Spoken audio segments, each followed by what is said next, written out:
Welcome to Sappho Music Monday. I'm your host, Keitaro Harada. This episode is made possible by Charles C. Taylor and Samir Nikochevich Charitable Foundation. Hi, I am Marsha Krantz, and I am a violist and a violinist with the Savannah Philharmonic. I came to Savannah about 2.5 years ago from Indianapolis, Indiana, where I was a freelancer for 25 years. And I decided I wanted to come somewhere warm. And I fell in love with Savannah on a vacation and decided to make it my home. I am the orchestra librarian, which means that I prepare all the music for every concert, which entails, well, I get quotes for all the music at the beginning of the season, and then I order all the music so that we have it quite a bit ahead of each concert. And then I make sure that it gets out to the concertmaster first, and then he bows the parts, and then it goes out to each of the principal players. And then they get their parts back to me, and I bow all of the string parts, and then make copies and get copies of those parts out for practice purposes to the musicians, and also to all of the wind players, so that everybody has music to prepare for the concerts. And then I make sure that all the music is on the stands at the concerts, and everybody has everything they need. And then afterwards, I collect the music, I send it back to rental companies or file it in our music library, and make sure it's entered into the database. And that's part of what I do. That's the main part of it. Well, I'm guessing that many of our viewers may not actually understand what bowing means. It's a musical term that we all know what it is, but it's such an important process where many of you may not realize that when you go to an orchestra concert, the string players has a motion that goes down and up, and Marsha actually synchronizes every single motion of that. Yeah, it takes an incredible amount of time to do that. If you would look at like, for example, a violin part, it would have a little mark that looks like up, down, or a little mark that looks like a caret. And that tells a violin player to move their bow down or to push their bow up. So when you look at an orchestra, most of the time, all of the violin players in the first violin section will be going, their bows will be moving all of the same direction. And the second violins, all of their section will be moving the same direction. And that's because they're looking at those bowings that I put in the parts, copying off of the principal's parts, so that they all know whether to push their bow, pull it down or push it up, so that they all look good when they're playing.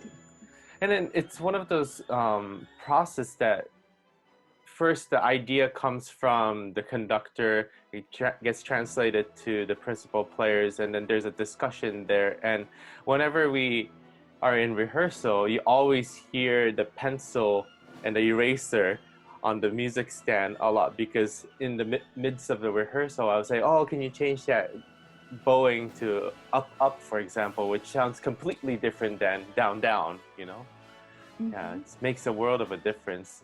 It's interesting. Yeah, it's fantastic. Well, and then I have to say that we have an amazing librarian, with our organization, because with our parts,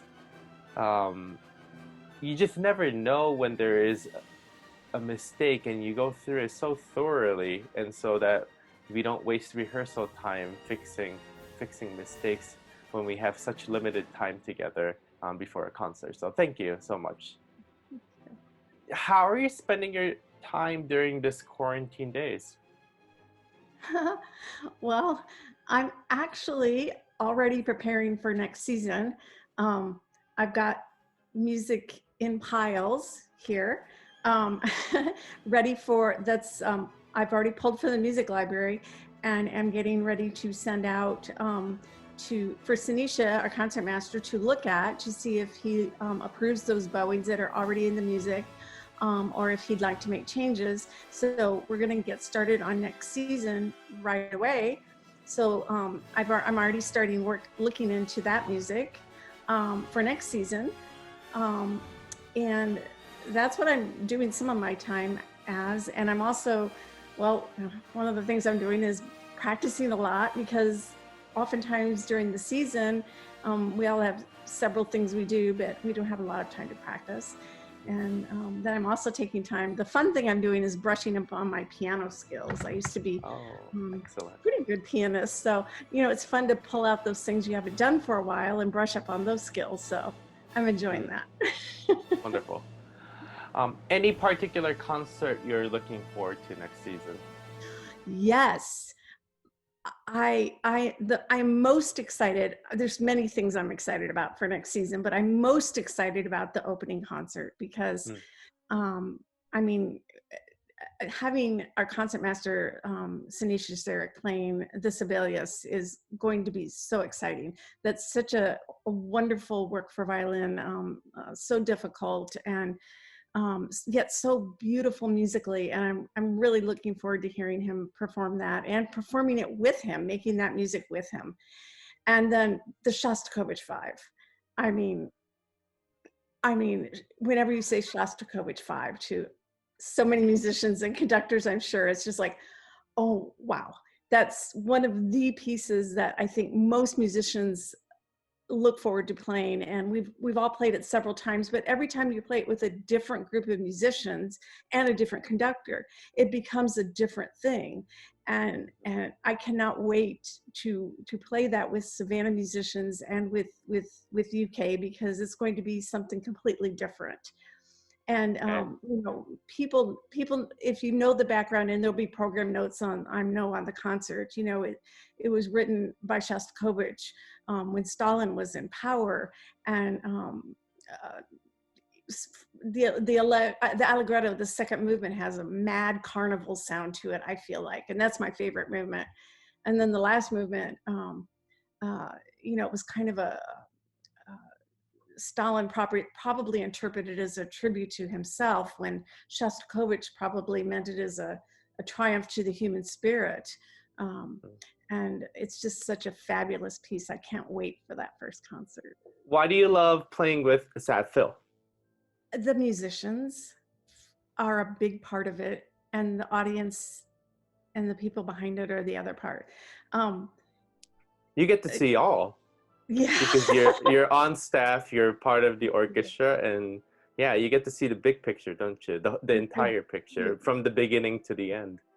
That's one reason why I was in a librarian in Indianapolis also, and you do get to see all sides of it. But the one thing that drew me to Savannah when I first played in the Philharmonic, the musicians were so friendly to a newcomer coming in, and that made me feel very welcomed and embraced in a way that is not, I did not normally feel that way, and it was such a great feeling. And then when you're sitting in the orchestra, you feel the musicians pulling together, wanting to make that music together, wanting to make the very best that they can make it be. And you don't feel that in every orchestra that you play in. And that's very special in Savannah, and I absolutely love that feeling. So that's a big thing that I love about Savannah. We're all pulling together to make the best music we can. And the audience, I feel like the audience feels it too. And the audience in Savannah, I feel like they're very supportive. The patrons, the audience, the board, everybody, it feels like they're all pulling together and they all want to hear that music. And so it's a joy to play for that audience in Savannah that you don't always feel everywhere either. And that makes it very special. Every conductor I play for, especially after you play the first concert with them and you get to know them a little bit, one of the things I always wonder about them is, what is your most memorable performance and what made it so special for you? For me, the most recent one, I have a lot of memorable performances, but for me, the most recent one is the April concert that I did with Savannah Philharmonic.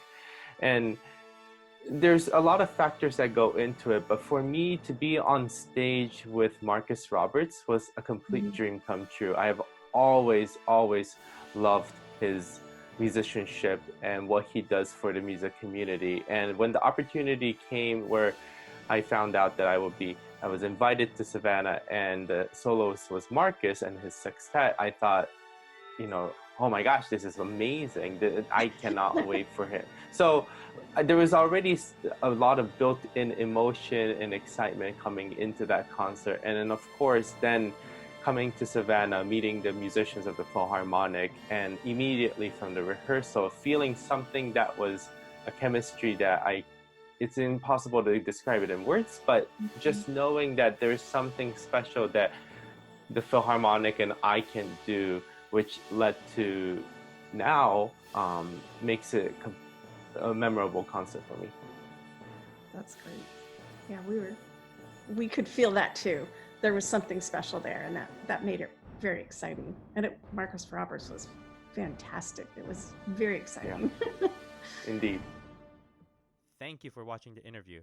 Please enjoy Mussorgsky's Pictures at an Exhibition, performed by your Savannah Philharmonic.